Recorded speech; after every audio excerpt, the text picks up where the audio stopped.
नमस्कार मैत्रिणींनो, स्वागत आहे तुमचं उषा चॅनलमध्ये। आज आपण शिळ्या भाकरीपासून असा जबरदस्त नाश्ता बनवणार आहोत जो की लहानांपासून सगळ्यांना आवडेल। त्यासाठी एक वाटी बेसनाचं पीठ घेऊन त्यात ओवा क्रश करून हिरवी मिरची, आलं, लसूण ठेचून ते याच्यात टाकले। त्यानंतर थोडा खायचा सोडा जो की भजींमध्ये टाकतो ना तोच टाकलाय आणि बारीक चिरलेली कोथिंबीर आपण याच्यात ॲड करूया।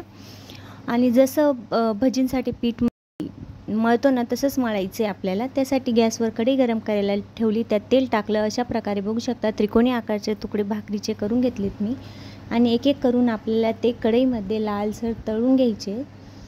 तळून झाल्यानंतर सगळे आपल्याला काढून घ्यायचे, कुरकुरीत तळायचे आपल्याला, कारण की बाहेरून सॉफ्ट आणि आतून अशी क्रंची आपली ही समोसे लागणार आहेत। आम्ही तर याला भाकरीचे समोसेच म्हणतो। आणि त्यावरून आता मीठ टाकायचं आपल्याला सगळे तळून झाल्यानंतर थोडंसं। आणि आपण जे बेसनाचं बॅटर बनवलं होतं ना त्याच्यातच आता एक एक करून आपल्याला तळायचे। आतून क्रंची आणि बाहेरून सॉफ्ट, खूप छान लागतात ती खायला। एकदा नक्की ट्राय करून बघा, तुमची भाकर उरली तर।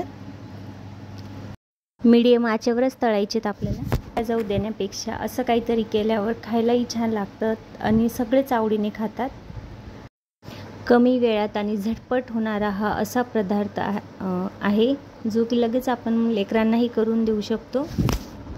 तुम्ही चपाती किंवा ज्वारीची भाकर कशासोबतही असाच प्रकारे करू शकता। घरच्या साहित्यात, अगदी थोड्या साहित्यात हे आपण बनवतोय, आपल्याला बाहेरून काहीच आणायची गरज नसते। यासाठी मुलांना कधी कधी भूक लागते, त्यावेळेस आपण त्यांनी मागितलं तर अशा प्रकारे गरम गरम करून देऊ शकतो, कारण की मुलं ही भाजी खायला थोडी नाकच मुरडतात।